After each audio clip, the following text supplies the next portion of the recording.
Islam bisa kokoh, bisa kuat kalau berdasarkan ilmu.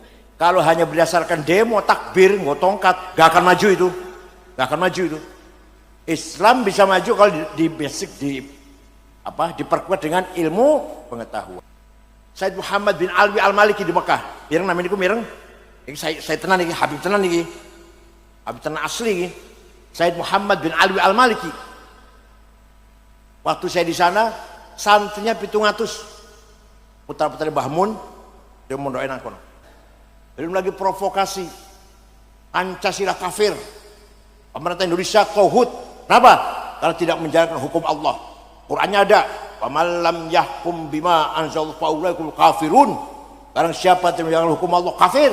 Karena itu pemerintah Indonesia ini kafir karena berdasarkan Pancasila. Pancasila bukan hukum Allah. Kafir, harus dibom. Ayo. Putra panjenengan kayak provokasi seperti itu tanpa dasar dari pesantren pasti terpengaruh. Assalamualaikum warahmatullahi wabarakatuh. Bismillah, alhamdulillah, wassalatu wassalamu ala sayyidina wa maulana wa habibina wa syafi'ina Muhammad Rasulillah wa ala alihi wa sahbihi wa man tabi'a sunnatahu wa jama'atah min yaumina hadha ila yaumil ba'th wan nahdah.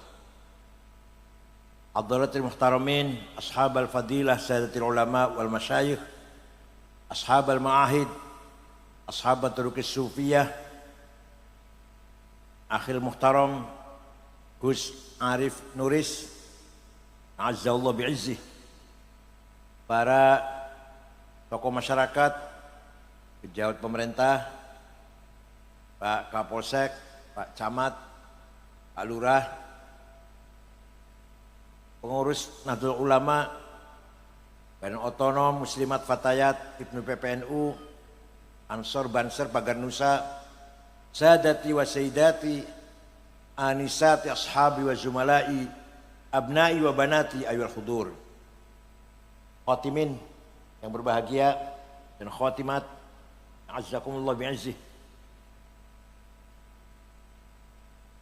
15 abad yang lalu masyarakat Arab dalam keadaan jahiliyah. Jahiliyahnya sempurna. Dari sisi teologi, sisi agama, nyembah batu tanpa ada basic kitab suci. Orang juga kitab suci, yang penting batu disembah. Beda dengan Hindu Buddha, nyembah berhala tapi ada kitab sucinya. Hindu Buddha kitabnya namanya Rigveda, Mahafad Gita, Ramayana. Kalau orang Arab nyembah batu tanpa ada basic teologi. Tuhan jumlahnya 350. Antara lain Manah, Lata, Uzza, Hubal, Ya'uq, Yahuth, Nasr, Suwa', Wad.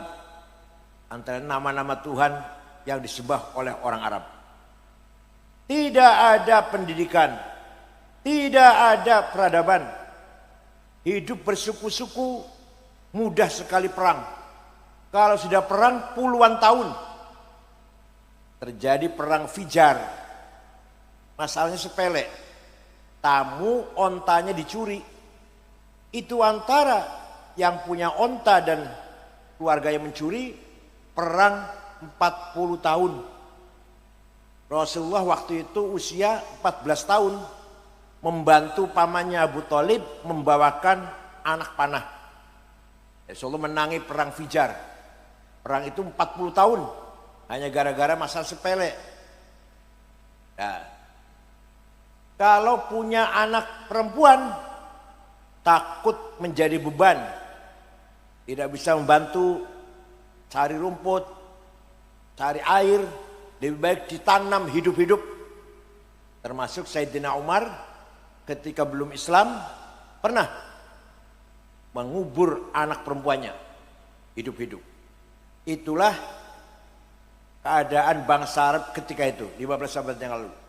Buta huruf, tidak bisa baca, tidak bisa menulis. Rasulullah sendiri juga an-nabiyul ummi, nabi yang buta huruf. Yang bisa nulis tidak lebih dari 10 orang.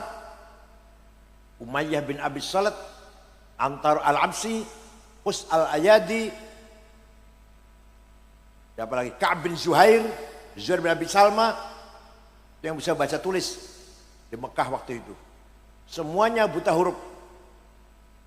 Nabi Muhammad yatim piatu,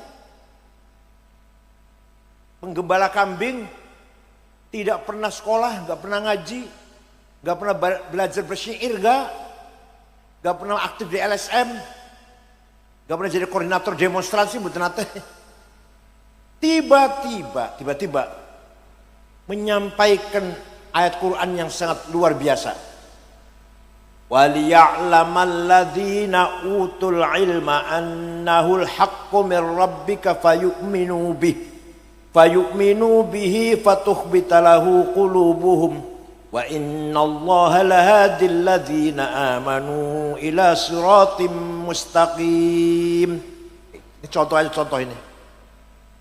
Nabi Muhammad yang buta huruf, tidak punya latar belakang pendidikan apa-apa, tiba-tiba menyampaikan kebenaran bisa dicapai dengan ilmu pengetahuan. Tanpa ilmu pengetahuan tidak mungkin benar.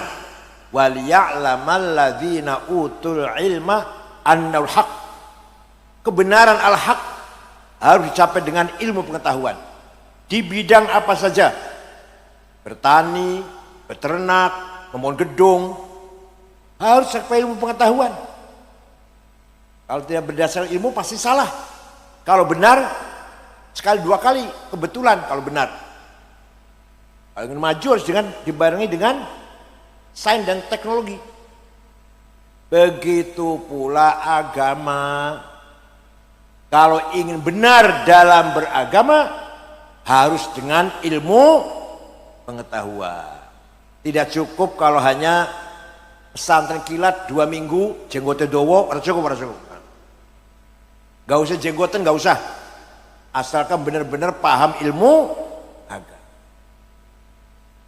Pun. Ketika Rasulullah masih hidup, tidak ada perintah Quran ditulis, gak ada. Rasulullah gak pernah perintah tulis Quran, gak. Tapi semua sahabat hafal. Karena kebanyakan para sahabat gak bisa nulis, semuanya hafal. Kalau hafal sudah barang pasti tidak butuh tulisan. Mau hafal, kulo hafal kulo, butuh tulisan. Mau coba butuh tulisan aku, mau hafal. Setelah Nabi Muhammad wafat, Sayyidina Abu Bakar sebagai penggantinya berpikir tidak mungkin umat Islam semakin bertambah jumlahnya semuanya hafal Quran, gak mungkin. Maka ijtihadnya Abu Bakar, Quran harus ditulis. Kalau gitu bid'ah dong. Bid'ah, iya bid'ah. Ente kalau nggak mau bid'ah, jangan baca Quran, apal-apalan. Kalau mau pegang Quran baca, berarti ente bid'ah. Nah, ini dilayani kecilian, kalau ngelayani ngotot kecilian jangan, ya Allah. Jadi Abu Bakar membentuk tim penulis Quran 10 orang, dipimpin sahabat Zaid bin Thabit, anggotanya Ubay bin Ka'ab, Ibnu Mas'ud, Sayyidina Ali, Sayyidina Muawiyah, itu anggota tim penulis Al-Quran. Dah ditulis, dibagi ke kota-kota, Basrah, Kufah, Baghdad, Damaskus. Lama kelamaan bacaan Quran kota ini dengan kota yang lain beda. Di sini yaqilun, sana ta'qilun. Di sini ya'lamun, sana ta'lamun.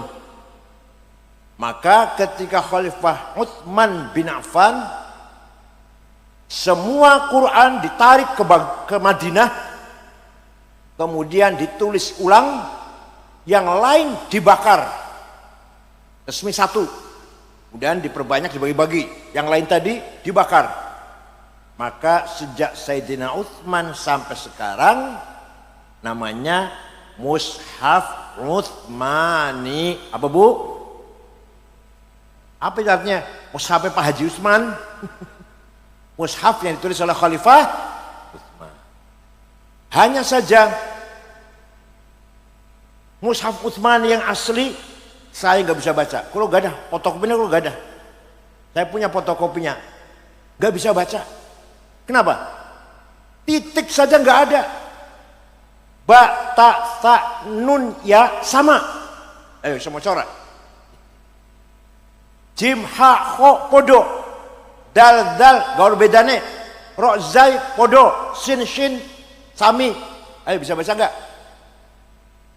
Maka ada seorang ulama namanya Abul Aswad Ad-Du'ali. Bukan dari Yaman, bukan dari Yaman, bukan. Tahun 59 menggagas wad'un nuqat 'alal huruf. Ngasih titik pada huruf agar satu dengan lain ada bedanya. Ba titik siji ngisor, ta titik dua dhuwur, sa tiga dan seterusnya. Itu yang bikin namanya yang bikin namanya Abul Aswad Ad-Du'ali ya, tahun 59 Hijriah. Mulai baca Quran agak terang. Lama kelamaan umat Islam semakin berkembang, masih sulit juga itu. Maka tahun 170 ada ulama namanya Khalil bin Ahmad Al-Farahidi dari kota Farahid, Afghanistan. Kalau sekarang Afghanistan, kota Farhad. Ngarang menggagas syakl, fathah, domah, kasroh, fathaten, domaten, kasroten, tasdid, sukun.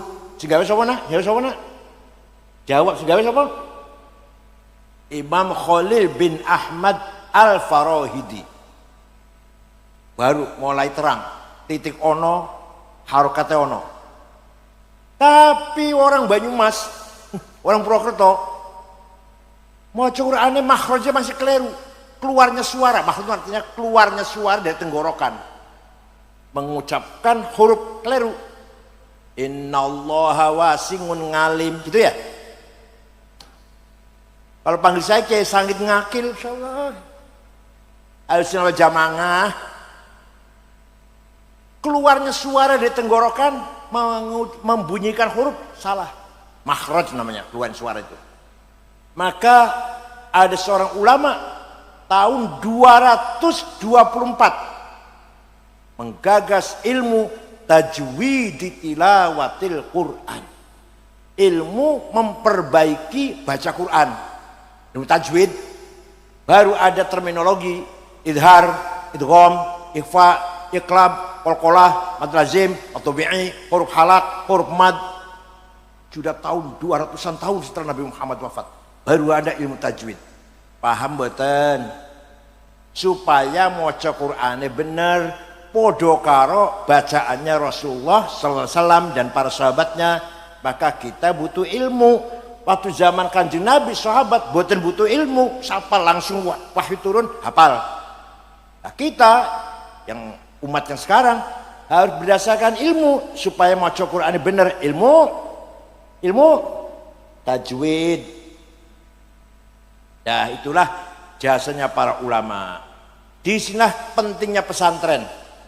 Pesantren Al-Hisnul Hasin, benteng yang kokoh dalam tafaqquh fiddin, mendalami ilmu agama. Belum tentu di luar pesantren diajarkan tajwid. Belum tentu. Ada lagi Khalifah Umar bin Abdul Aziz tahun 99 Hijriah sangat sedih melihat banyak hadis palsu, hadis bohong. Qala Rasulullah bohong, qala Rasulullah bohong.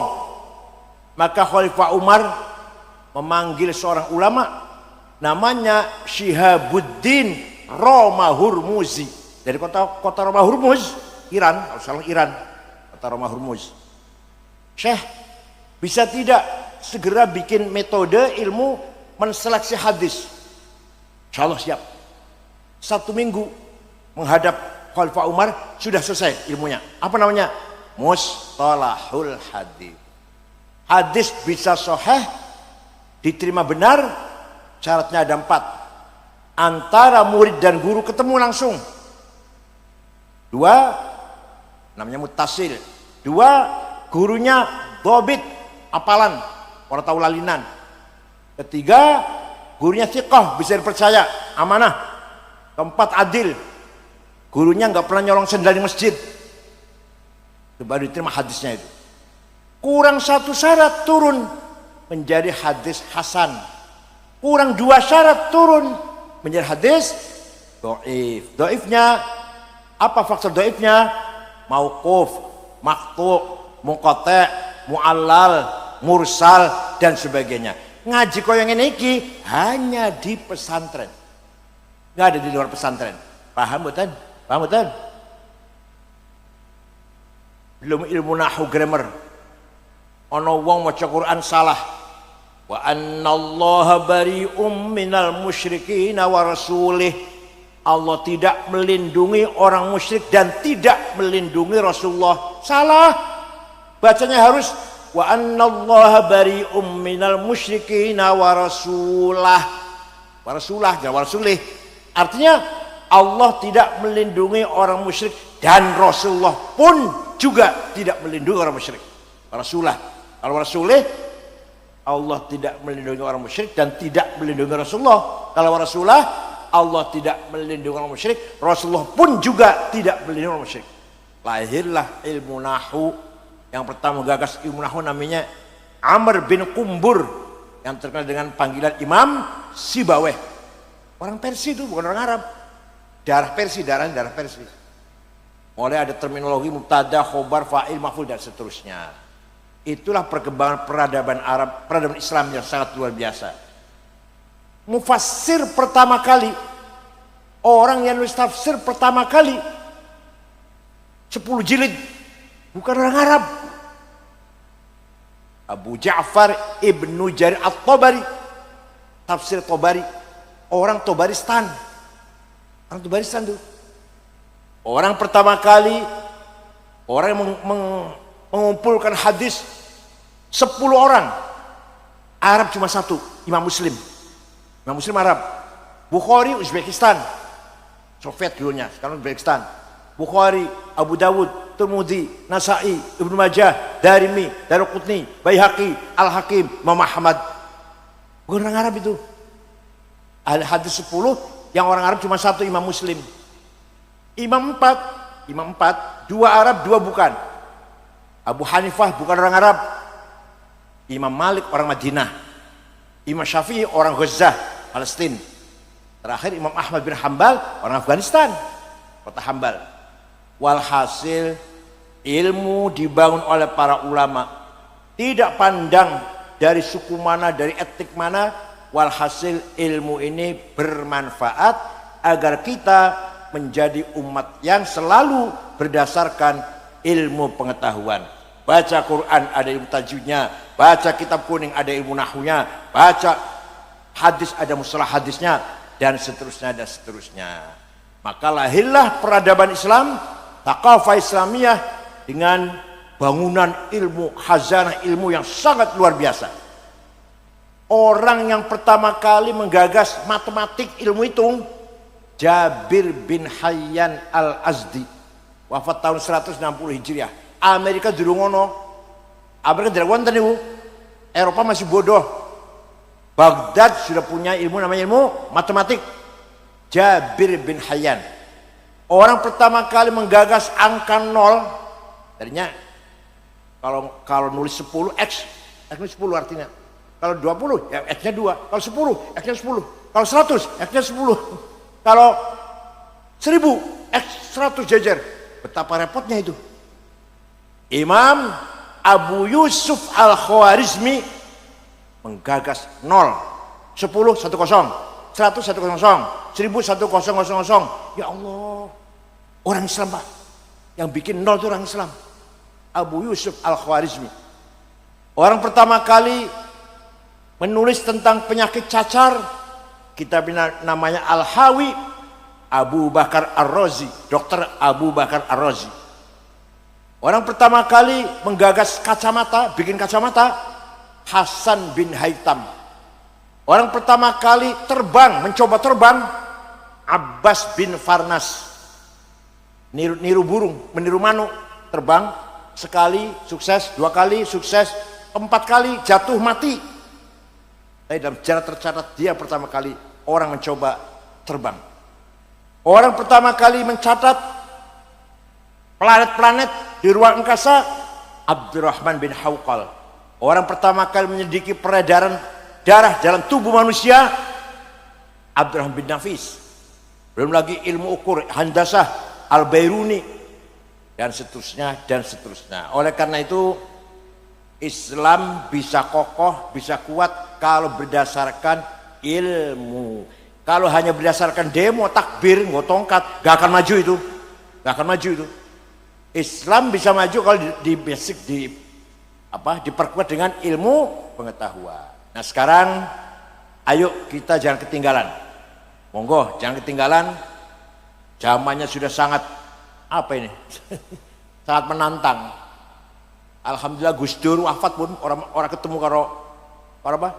TikTok, Instagram, WhatsApp, apalagi AI. Waduh, kalau Gus Dur masih ada barangkali orang juga banyak menghina Gus Dur dengan AI itu. Alhamdulillah wafat, Gus Dur wafat, Sa'ad Khalid Majid wafat, orang menangi. Lah kula sing menangi, waduh repot banget. Manfaatnya kata Google manfaatnya banyak. Kita tidak usah punya perpustakaan berlemari-lemari, nggak usah. Di dalam satu HP ini buka Google, mau cari apa? Mau cari apa? Pengen kenal siapa itu Imam Syafi'i, wonten, lahir di sini, tahun sekian, mati di sini, apa dan apa anunya, idenya apa, gagasnya apa. Pengen urus Sunan Gunung Jati, wonten, Prabu Kian Santang, wonten, ada semua. Ya Hashim Asy'ari itu siapa? Gus Dur itu siapa? Ada di Google itu. Kulo ada, saya ada saya. Anak saya ada. Anak saya Dr. Rihab namanya. Dr. Rihab. Psikolog Islam. Psikolog Islam yang dalam tesisnya, dalam disertasinya mengkritik psikologi barat Abraham Maslow. Dikritik dengan psikologi Imam Ghazali. Masuk di Google sudah. Walhasil Google itu manfaatnya kata. Tapi madorotnya ya Allah. Ceramah saya banyak aja, ya. Ceramah saya banyak di YouTube ini kan. Ningali betul. Nah, sawise ceramah kula selesai, muncul iklan obat kuat. Gimana? Obat kuatnya orang apa-apa, enggak apa-apa, obat kuat. Kalau seperti saya ini udah 72 tahun, kalau umurnya pun 72, butuh obat kuat lah. Tapi iklan gambarnya itu yang haram dilihat. Obat kuatnya nggak apa-apa, ikhtiar obat. Tapi gambar iklannya, gambar zina. Panjenengan nonton film atau nonton gambar zina, jadi saksi di akhirat makanya. Dikira asal kecil apa? Nonton zina, apa namanya, film Blue namanya. Nongkon akhirat hari kiamat, saya jadi saksi. Kenal ora coba jadi saksi, repot banget. Jadi monggo, ningali obat kuat yang monggo, tapi nggak usah lihat gambarnya. Paham betul? Niku nek kula wis tuwa, dan si bocah-bocah, ya seneng banget ndelok gambar. Ayo piye bakal iki? Anak kita 30 tahun akan datang seperti apa? Tidak tahu saya. Belum lagi AI bisa menirukan omongannya wong suara pas, geraknya bibir pas, isinya beda. Pak Jokowi pidato bahasa Arab, Pak Jokowi pidato bahasa Inggris, Pak Jokowi dansa nari-nari. IS itu kerjaannya IS itu. Itu tantangan yang ada di depan kita. Generasi muda, anak-anak ini harus kita bimbing. Prinsip harus kita pegang. Sarana boleh maju, boleh berubah. Yang tadinya pakai pen, tinta, sekarang pakai laptop, berapa apa? Asal isinya tetap ajaran ahli sunnah wal ya. Kitab Fathul Mu'in contohnya, faslun fil jihadi wa huwa fardu kifayatin marratan fi kulli am wa anwa'uhu arba'atun itsbatu wujudillah wa iqamatu syari'atillah wal qitalu fi sabilillah wa daf'u darari ma'sumin musliman kana aw ghaira muslim bil it'ami wal iksa'i wal iskani wa thamanid dawa'i wa ujratit tamrid. Siapa Fathul Muin saya? Jadi ketua yang luar siapa Fathul Muin jadi? Pasal ini membicarakan tentang jihad. Jihad hukumnya fardu kifayah. Ada 4 macam. Jihad pertama adalah itsbatu wujudillah ay iqamatu hujajin diniyatin naqliyatan kanat au aqliyah itsbatu wujudis shani'. Ayo kita mengajak masyarakat, mendorong masyarakat agar beriman kepada Allah dengan iman yang berlandaskan argumentasi tekstual dan rasional. Nyun sewu atau Pak yang di belakang nih. Kalau saya tanya, panjenengan beriman pada Allah? Jawab yang keras. Panjenengan beriman? Allah wonten jare sapa? Nah, kalau panjenengan masih jawab jare kiai, jare ustaz, jare guru, belum beriman itu namanya. Belum jadi akidah. Yang benar piye jawab yang benar? Saya beriman kepada Allah. Kata siapa? Kata saya. Yang benar itu namanya sudah menjadi keyakinan. Paham betul? Uyah rasane kata siapa? Gula rasane kata siapa? Suami istri turu bareng enak bener rasane kata siapa? Macam kata kiai. Monggo ayo dandani iman kita dandani. Jangan sampai panjenengan beriman dengan adanya Allah kata kiai, kata ustad. Itu namanya masih informasi. Jare-jarene, iki bahasa Jawane. Bahasa Jawane jare-jarene nggih. Jare-jarene, sriwing-sriwing aku krungu kata kiai Allah ki ono. Loh, kok jare-jarene? Belum menjadi akidah namanya. Paham mboten? Dan harus didasarkan basic hujjah ilmiah, argumentasi yang kuat. Contoh yang tekstual, Allah ada, dalil-dalilnya qul huwallahu ahad, ini tekstual namanya, nas tekstual. Yang rasional, nah ini rasional.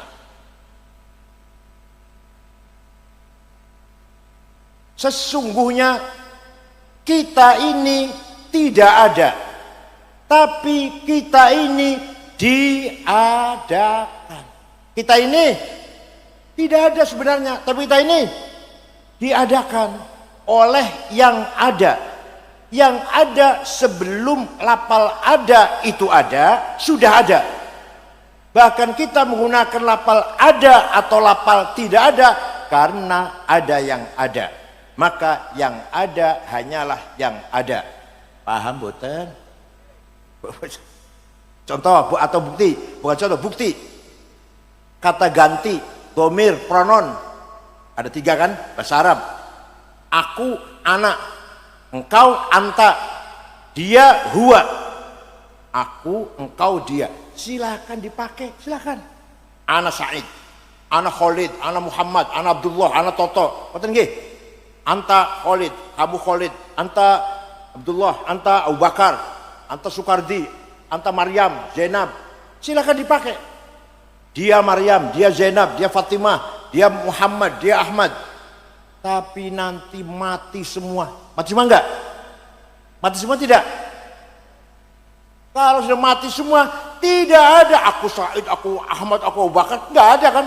Aku yang lain sudah enggak ada. Tinggal aku satu yang masih ada.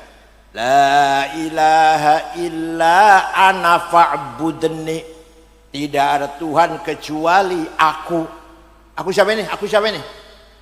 Aku Allah. Bukan aku Ahmad, bukan ya? Bukan aku Abu Bakar, bukan? Aku Allah. Artinya la wujuda illa ana. Tidak ada yang wujud, tidak ada yang ada kecuali aku. Artinya la ana illa ana.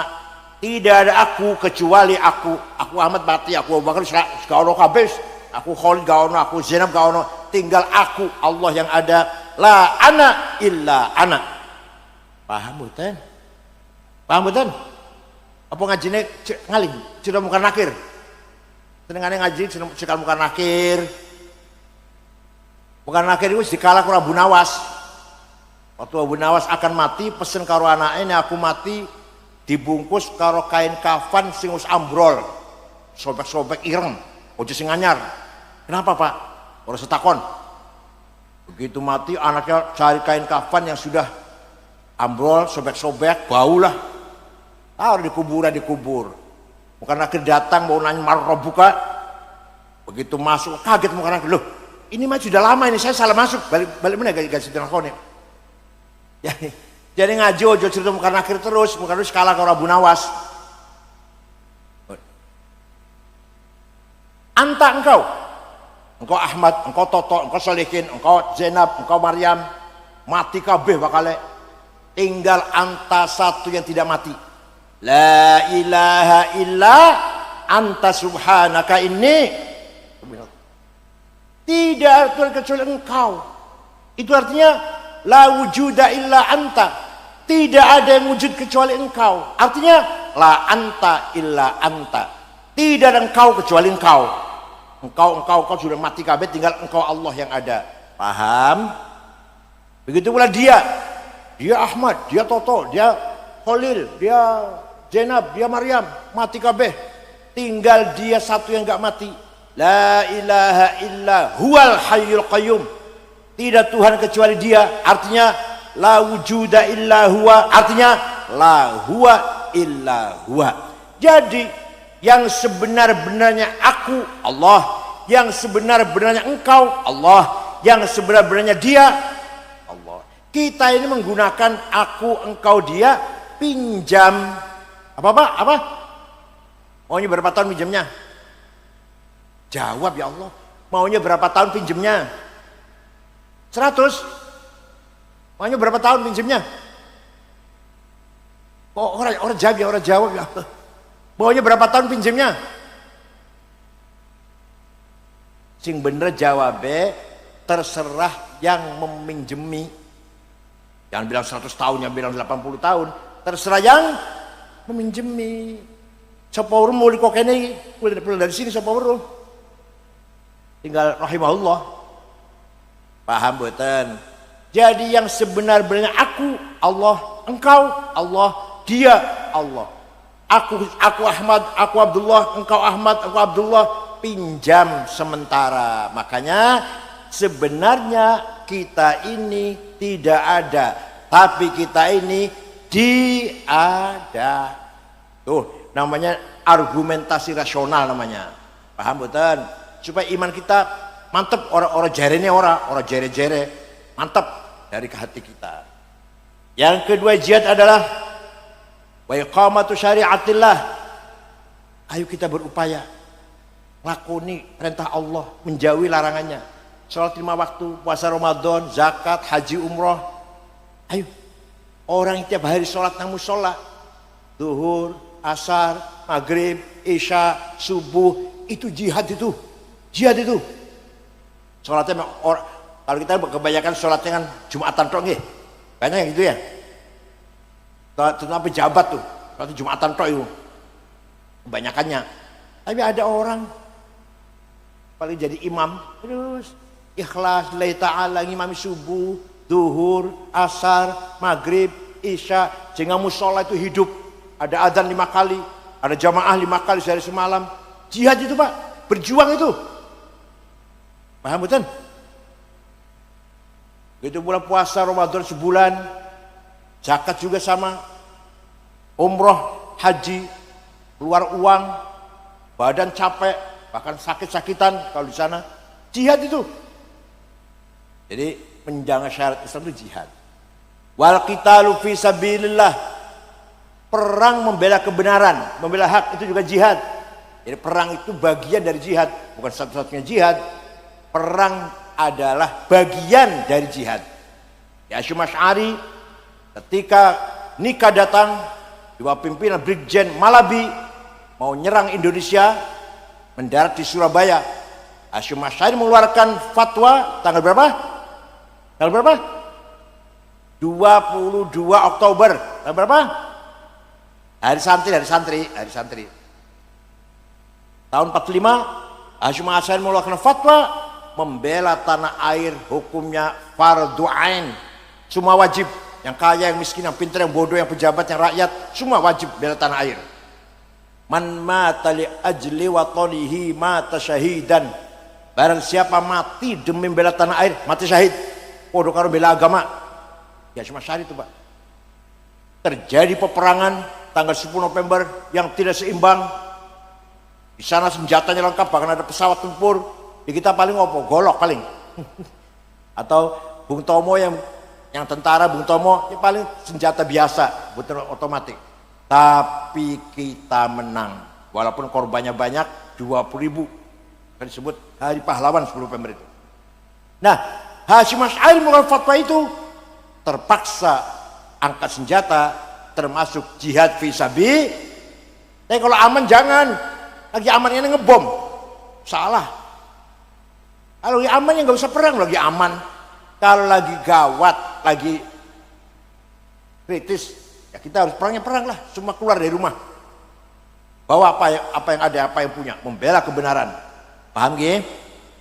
Yang terakhir, jihad adalah wadaf'u dharari ma'sumin musliman kana aw ghairu muslim, memberi perlindungan kepada warga masyarakat Banyumas yang baik-baik, bukan pelaku kejahatan, bukan bos narkoba, bukan penjudi, bukan pembunuh, bukan pemerkosa. Orang baik-baik harus diberi perlindungan, hidup aman, tentram, nyaman di Purwokerto, di Banyumas. Musliman kana aw ghairu muslim, Muslim atau Kristen, Hindu, Buddha, Konghucu harus hidup dengan tentram, asal itu baik-baik, bukan orang jahat. Ini jihad, ya Allah.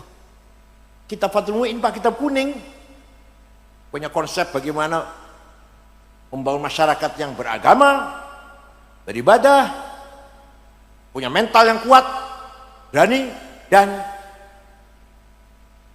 hidup nyaman di Banyumas ini. Muslim atau non muslim, pilih kami. Semua penduduk Banyumas, muslim atau non muslim, asal itu baik-baik, harus cukup pangan, tidak boleh ada kelaparan. Paham betul Bu? Orang Banyumas yang baik-baik harus makan semuanya, harus sejahtera, perutnya kenyang. Kalau ada di Banyumas satu orang yang pelosok itu paling adol lah, deso banget gitu, mati karena tidak makan, matinya karena sebab tidak makan. Dosa semua kita ini, kita dosa semua. Nomor 1 bupati, nomor 2 ketua DPRD, nomor 3 Kapolres, nomor 16 ketua NU. Tenang. Jangan sampai di Banyumas ada orang mati karena tidak makan. Dan makan yang baik, yang bergizi. Jangan nasi wis asem, wis rong dino digoreng. Semayi itu semayi, terus semayi. Bahasa Cirebon semayi. Ampas seklopo, kelapane diperes, ampas masih dimakan, kasih mecin, kasih garam, kasih cabe. Makan cucu kita dedel otaknya bakal. Yang kedua, wal iksa'i dan pakaian. Masyarakat Banyumas, muslim non muslim, harus cukup sandang. Tidak boleh ada orang yang kekurangan sandang, apalagi orang Islam. Sholat pakaiannya harus suci, sudah barang pasti. Sarungnya harus 7, yang mesti siji. Jangan punya sarung cuma 1, yang WC, yang kecoberan, yang kuburan, yang pasar, yang masjid itu orang ganti. Bukan sah najis nih. Ini panjenengan harus punya sarung piro, 7, klambi, 7, kaos, celana dalam, topong, kopiah. Coba Kanjeng Nabi, Masya Allah, menjaga keharuman masjid, melarang sahabat yang baru saja makan bawang mentah, bawang merah, gak usah jamaah, mengganggu baunya masjid. Kanjeng Nabi melihara kebersihan dan keharuman masjid. Kanjeng Nabi betul orang baru petai contohnya petai. Orang baru petai Kanjeng Nabi. Segitunya. Khudhu zinatakum 'inda kulli masjid. Ambillah perhiasan, ya maksudnya ganti pakaian yang bagus ketika kamu berangkat ke masjid. Toilet harus bersih. Masya Allah. Kadang-kadang musola niku toiletnya kosong, ciduke bolong, yang sore coklat kuning, kecuali 2 tapak kaki yang gak coklat. Musolanya tikare bolong sobek, lampunya 5 watt. Teko imame teko sarung ngecap gajah duduk, sandali lili, bajunya kokorong bulan durung ganti, kopinya ireng sabur coklat, menyedihkan sekali. Toiletnya pom bensin lebih bersih daripada toiletnya musola sampean. Gimana? Pom bensin lihat toiletnya bersih-bersih, harum baunya. Kita di masjid malah kotor, ya Allah.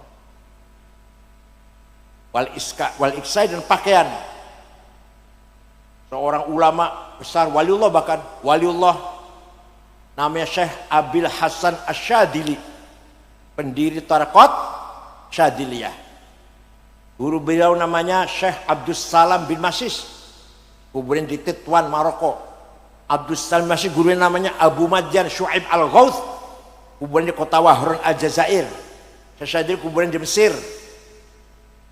Tiap hari waliullah nih, tiap hari pakaiannya ganti, harganya mahal.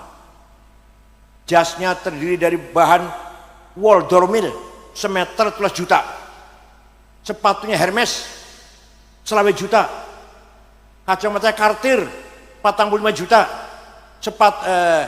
pulpennya Montblanc 15 juta, tasnya Gucci 75 juta, baju Christian Dior Pierre Cardin bajunya itu 7 juta, ikat pinggangnya Beli 4 juta. Ya Allah, waliullah, rumahnya villa gede, kendaraannya kereta ditarik 2 kuda. Apa artinya kalau sekarang? Ya Alphard lah, Alphard atau BMW atau Mercy atau Audi, bukan Luxio, Grand Mark, bukan. Pembantunya 16, pembantunya khodamnya 16, cuci pakaian sendiri, bersih-bersih sendiri, layani makanan wedang sendiri. Itulah Imam Abul Hasan Asyadili. Ono sing takon, Syekh, panjenengan waliullah, bahkan salah satu wali kutub ada 4 ya, Abdul Jilani, Asyadili, Hasan Rifai, Said Ahmad Badawi. Asyadili termasuk saya wali kutub. Panjenengan wali, terus kok pakaiannya keren, minyak wangi aja Louis Vuitton 7 juta sebotol, atau Bulgari 5 juta. Betul misi kan, insyaallah. Jawab ya. Tapi ya, kiai yang lain kok nyempul pakaiannya, jenengan kok mewah. Gini nak, libasi yakul, pakaianku iki iso ngomong, pakaian iso ngomongnya piye? Ayuhan nas ana ghani fala tarhamuni. Pakaianku sebagus ini so ngomong, wahai masyarakat, saya kiai kaya, gak usah kamu amplopin. Artinya kalau kiai pakaiannya bagus. Tapi kalau kiai pakaiannya nyemprul, itu pengen ngomongnya ayyuhan nas, ana fakir, farhamuni. Wahai masyarakat, aku kiai melarat. Ya amplop ta, fidya ta. Nazar gorene. Gimana? Tenan kita biar duduk kulo ngarang boten. Tenan ibu. Jadi kiai pakaiannya harus keren, baunya harum. Usahakan Rais Syuriah NU Banyumas pakaiannya lebih bagus daripada bupati. Usahakan. Bupati apa jasnya? Ayo kita lebih mahal lagi. Bupati pulpennya apa? Kita Montblanc. Kacamatanya apa? Kita Cartier. Gitu loh. Supaya tikoh, self confident, percaya diri. Ketemu dengan orang kaya sama, dengan pejabat sama, gak dingkluk, gak minder dingkluk dulu. Ayo, kiai harus kaya kiai. Paham betul? Said Muhammad bin Alwi Al-Maliki di Mekah. Mireng namanya niku mireng. Iki saya tenan iki, Habib tenan iki. Habib tenan asli iki. Said Muhammad bin Alwi Al-Maliki. Waktu saya di sana, santrinya 700. Putra-putri Mbah Mun, dia mondoke nang kono. Ditanggung. Dahar, minum, makan, kitab, buku, pulpen, pakaian, sakit diobatin, pulang dikasih tiket. Coba. Karena apa? Karena Said Muhammad kaya dan loman. Punya hotel di Mesir, punya percetakan kitab, di Maroko juga punya, kaya dan loman. Ayo, kira-kira kapan di Purwokerto ada kiai yang nanggung santrinya? Wonten dereng? Said Muhammad bin Alwi Al-Maliki itu. Pun. Syekh Abdul Qadir Al-Jailani. Orang Baghdad, orang Irak. Suatu ketika pergi ke Mesir, ngulon. Kalau naik pesawat 1 jam seperempat. Kalau naik pesawat, naik apa belum naik? Onta kuda itu, berapa hari itu? Tujuannya ziarah datang kuburannya Imam Syafi'i. Dusun Fustot, Kairo. Dusun namanya Fustot, kuburan Syafi'i, Zakaria Ansori, Imam Waqi', Ibnu Hajar Asqalani, sekomplek kuburan itu. Riko ziarah juga, Syekh Abdul Qadir Jilani ziarah kubur bu. Dan anak sampai BSAG orang ziarah kubur. BSAG keluar perguruan tinggi swasta lagi. Dosennya sering mencret, anaknya sering bolos. Bayar 15 juta di wisuda, SAG, alas. Syekh Abdul Qadir Jilani ziarah kubur, datang Imam Syafi'i. Nah setelah ziarah kubur melihat penduduk sekitar kuburan Syafi'i dusun Fustot melarat, orang podo ndeumah. Maka Syekh Abdul Qadir Jilani beli tanah 10 hektar diwakafkan untuk penduduk Fustot. Sampai sekarang Pak, sampai sekarang rusun yang gerbang orang tulisannya Auqaf Syekh Abdul Qadir Al-Jilani. Jadi beliau itu adalah wali sugih dermawan. Panjenengan wali dudu sugih ora? Betul. Loman ora?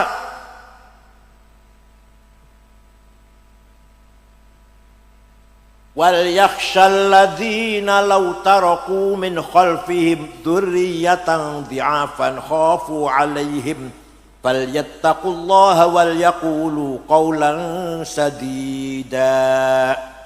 Aja ngantek sampean dua anak terlantar diafan, kurang makan, kurang gizi, kurus-kurus anak sampean, Qur'an nih. Ojo ngantek sampai dua dzurriyah, itu apa? Anak cucu lah, turunan. Diafan khaufu alaihim, yang menyedihkan. Artinya apa? Artinya Quran merintah kita harus kaya. Paham betul? Harus apa? Supaya anak kita sehat. Keturunan kita sehat. Karena kita cukup kaya. Jadi Allah perintah kepada kita harus kaya. Paham betul? Jadi kaya itu wajib. Kalau kaya itu wajib, melarat dosa. Ayo kaya itu melarat. Awas lah aku berada mana masih melarat sampean. Bangun masjid karo duit, bangun pesantren karo duit, ngormati tamu karo duit, nolongi tonggo, kecelakaan karo duit, mondok ke anak karo duit, lungo haji, nglakoni rukun Islam yang paling sempurna kelima karo duit. Maka ayo kita bangun ekonomi kita. Jam 3 tangi tahajud, syukur 11 rakaat, orang-orangnya 3 rakaat, orang-orangnya yang 1 witir. Setelah sholat tahajud, istighfar ping 100, sholawat ping 1000, alif lam sajdah sepisan, yasin sepisan, waqiah ping 3, tabarok sepisan. Ditambah asmaul husna, laqad ja'akum rasulun min anfusikum, Allahu nurus samawati wa nuri kamishkatin fiha misbah, ping 7, lau anzalna hadzal Qur'an ala itu khasyi'an mutasaddian khasyatillah, ping 7 pas subuh niku. Pas subuh setengah gangsal selesai itu. Salat subuh, bar salat zikir, luru duit. Cari uang yang halal. Sampai duhur makan siang, Istirahat, sholat, cari duit lagi sampai asar. Asar istirahat, sholat asar, cari duit lagi sampai maghrib. Itu dua-duanya sama-sama ibadah. Paham betul? Sholat ya ibadah, golek duit sing hal ya. Bukan berarti saya ngejak sama sugih meremehkan ibadah, tidak. Ibadah tetap ibadah, lur duit juga ibadah. Sholat iya, lur duit iya. Masya Allah. Sayyidina Utsman, sahabat yang pasti masuk surga. Ada sahabat 10 sudah dikasih tahu kamu tuh pasti masuk surga. 10. Abu Bakar, Umar, Utsman, Ali, Sa'ad, Sa'id, Tolha, Zubair, Abdurrahman bin Auf, Amir bin Jarrah. Sayyidina Utsman yang sudah pastikan masuk surga pernah sedekah gandum gak dihitung berapa karung, yang jelas diangkut 700 onta. Di sedekah Sayyidina Utsman gandum diangkut dengan 700. Jadi kan pernah sedekah diangkut kebot atau sapi pirang karung. Kiai Wahab Hasyim Asy'ari deklarasi NU. Kiai Wahab orang kedua, muter-muter sampai ke Palembang sosialisasi NU Pak. Ketemu dengan kiai asal dari Semarang namanya Kiai Kamil Soleh, beri NU di Palembang. Ke Banten, Menes, Pandeglang, ketemu dengan Kiai Abdurrahman, berdiri NU di Banten. Ke Betawi, Jakarta, Guru Marzuki Cipinang, berdiri NU di Jakarta, Betawi. Bogor, Ajengan Pagentongan, namanya Kiai Abdul Hamid. Cirebon, Kiai Abbas Buntet. Semarang, Kiai Ridwan. Lasem Mbah Masum. Kudus, Raden Asnawi Kudus. Cepu, Kiai Ihsan. Sampai ke Lombok. Wah, tahun 30 itu. 30, 35, 30 gitulah sekitar tahun itu. Ke Lombok Tengah. Jumpa dengan Kiai Hasun dan Kiai Faisal, berdiri di Lombok. Itu Kiai Wahab muter-muter Pak, tanpa proposal, duitnya dewek. Nih, ini bisa maju kayak sekarang ini, baru kayak pengorbanan Kiai Wahab, ilman, wa fikran, wa amalan, wa malan. Kiai Wahab bangun NU ya pikirannya, yo ilmunya, yo tenaganya, yo duitnya. Jangan saya korban ke NU apa? Nate korban untuk NU jangan, pengorbanan untuk NU nate. Alah. Proposal. Waktu Kanjeng Nabi Mi'raj ningali ana wong lanang tangis sing kuburan gede dhuwur. Bosen sedei terdekatin, mukanya bolong, gak ada dagingnya, kropos. Kanjeng kaget takon karo malaikat Jibril, "Man huwa ya Jibril? Sopo Jibril?" Oh, niku umat panjenengan yang rajin bikin proposal.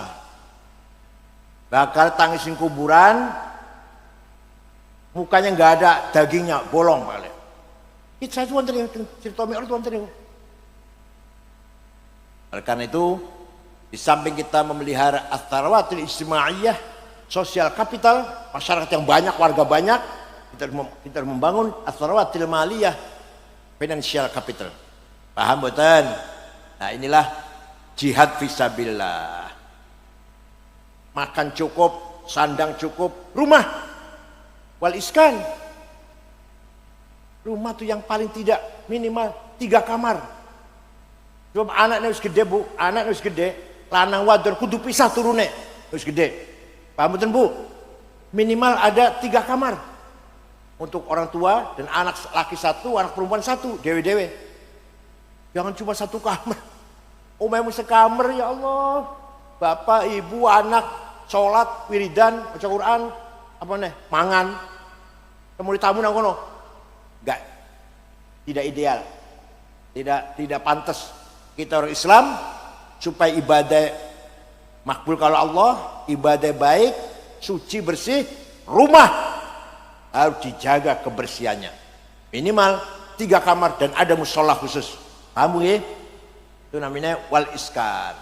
Watamani dawai dan obat-obatan, ojol tamri dan biaya kesehatan, periksa dokter, operasi apa aja lah, endoskopi, itu harus kita wujudkan.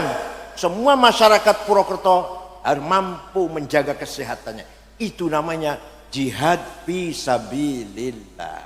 Paham boten? Kitab itu dibaca di pesantren. Lirboyo itu tamatan Sawiyah udah harus paham itu. Mulai Lirboyo biyen tahun 68 sampai 71. Patuhin hatam kula. Lirboyo coba. Ada lagi? Ada lagi. Ilmu di pesantren. Ada dua syair. Zaidut Tawil Abyadu ibn Maliki bi baitihi bil amsi kana muttaqi biyadihi sayfun lawahu faltawa fadhihi maqulatun asyun sawa. Kayaknya gak pate paham. Zaidun utawi Zaid itu At-Tawil wong dhuwur, Al-Abyadu kulite putih, Ibnu Malik anake Man Malik, fi baitin jero omae bil amsi wingi kana muttaqi tongkrong, biadi sayfun tangan kel golok, lawahu bengkokaken sapa Zaid ing golok, fatawa moko dadi bengkok apa golok. Dikira cuma sederhana itu apa? Bukan. Itu ada kategori time. Siapa dia? Zaid, karena esensi. Siapa itu? Dia siapa itu? Oh itu Zaid, esensi. Dia mau maju ketua NU ya? Ya. Seperti apa kapasitasnya? Kemampuannya? Intelektualitasnya? Seperti apa? Hubungannya orang lain seperti apa? Dia belajarnya di mana? Kalau kita akan milih ketua NU, bolehnya sekedar anak kiai kita pilih, jadi orang kiai orang dipilih. Enggak. Kalau kita betul objektif pakai ini. Siapa dia? Seperti apa dia itu?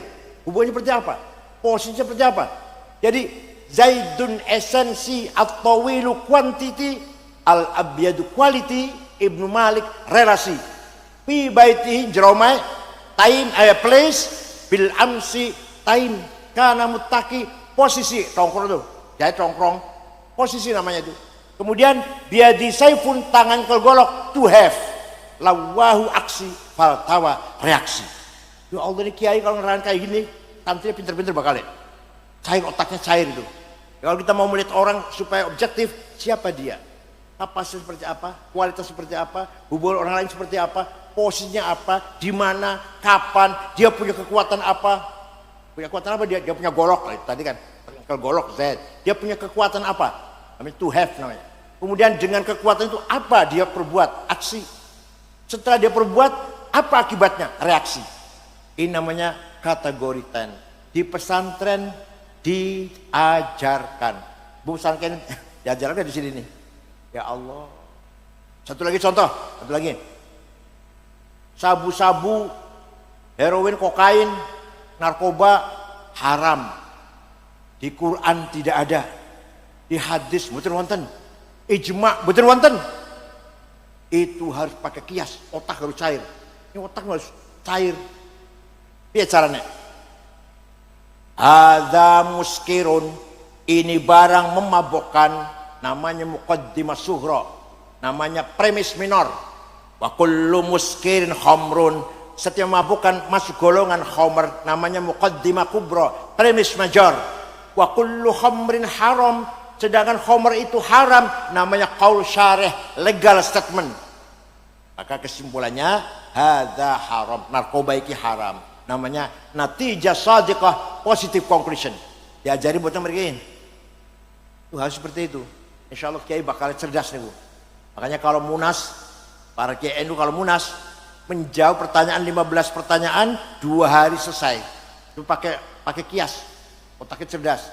Tapi kalau bukan kiai NU ditanya 15 masalah, hukumnya sholat Jumat di kantor, hukumnya kripto, hukumnya bitcoin, hukumnya apa, bursa saham, hukumnya cloning, rong tahun durung tentu coba bisa menjawab itu.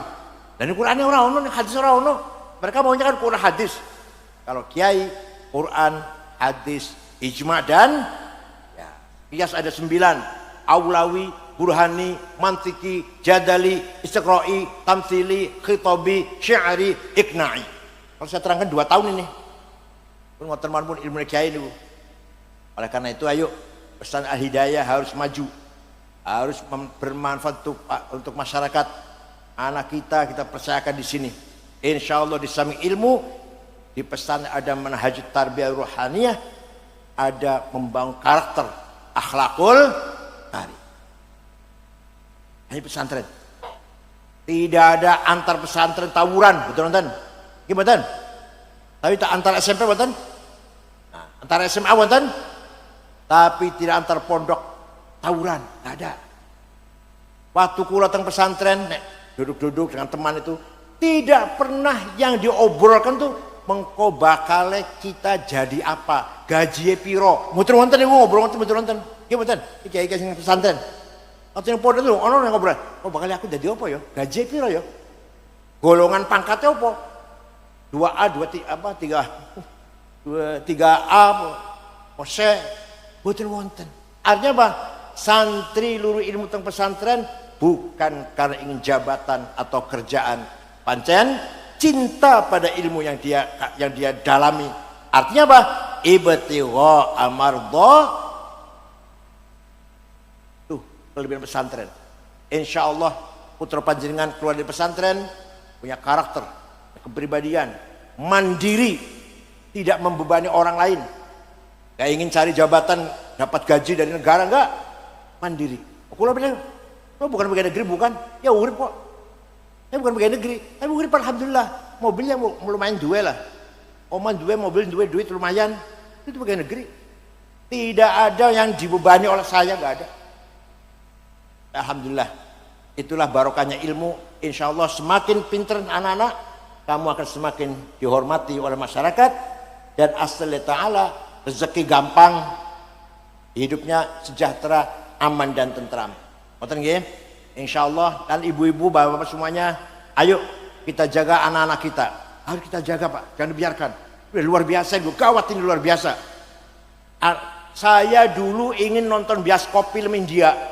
Harus berangkat ke Cirebon, 20 kilo dari rumah saya, naik mobil, beli karcis, datang disabeti orang tua, dimarahi orang tua. Sekarang filmnya di HP di tangan nih. Mau film apa saja ada ini. Dulu saya nonton bioskop, capek, repot, sembunyi-sembunyi, jangan ketahuan orang tua. Sekarang bioskopnya di tangan kita masing-masing.